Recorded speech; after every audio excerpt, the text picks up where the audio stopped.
জালিয়াতির মাধ্যমে 7,000 কোটি টাকা ঋণ নিয়েছে নাবিল গ্রুপ, যার বেশিরভাগই বেনামি। আরও 4,000 কোটি টাকা ঋণের মধ্যেও রয়েছে নানা ধরনের অনিয়ম। এর মধ্যে অন্যতম হচ্ছে জামানত জালিয়াতি। সাধারণত জামানত বন্ধকের পর ঋণ দেওয়া হয়, কিন্তু এক্ষেত্রে আগে ঋণ দেওয়া হয়েছে, পরে নেওয়া হয় জামানত। ঋণের টাকায় খোলা এফডিআর ওই ঋণের জামানত হিসেবেই বন্ধক রাখা হয়েছে।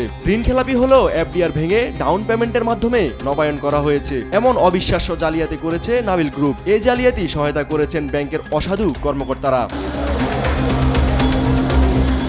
ঋণ জালিয়াতির টাকায় গ্রুপটি দেশের বিভিন্ন অঞ্চলে বেআইনিভাবে 1,000 একর জমিও কিনেছে, কিন্তু কেন্দ্রীয় ব্যাংকের সার্কুলার অনুযায়ী ঋণের টাকায় জমি কেনা নিষিদ্ধ। তারপরও কোনো নিয়মকানুন তোয়াক্কা করেনি নাবিল গ্রুপ।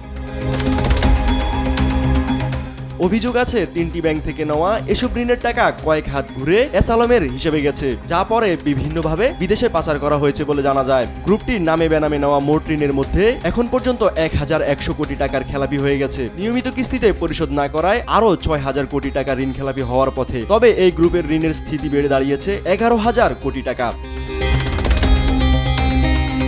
নাবিল গ্রুপ রাজশাহী ভিত্তিক একটি প্রতিষ্ঠান হলেও এটি ঋণ নিয়েছে চট্টগ্রাম, ঢাকা, রাজশাহী শহরের ব্যাংকের শাখা থেকে। এছাড়াও আরও কয়েকটি জেলার শাখা থেকেও ঋণ নেওয়ার তথ্য পাওয়া যায়।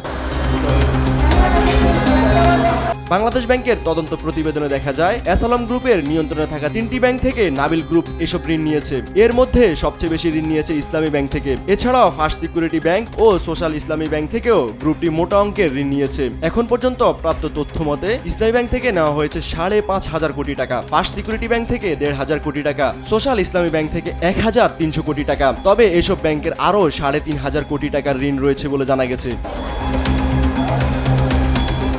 বাংলাদেশ আর্থিক গোয়েন্দা ইউনিটের তদন্ত প্রতিবেদনে দেখা যায় নাবিল গ্রুপের নামে 3টি ব্যাংকে 7,000 কোটি টাকা ঋণে বড় ধরনের জালিয়াতি পাওয়া গেছে। এসব ঋণের মধ্যে 1,100 কোটি টাকাকেও ইতোমধ্যে খেলাপি করা হয়েছে। নিয়মিত কিস্তি পরিশোধ না করায় এখন আরও 6,000 কোটি টাকার ঋণ খেলাপি হওয়ার পথে রয়েছে।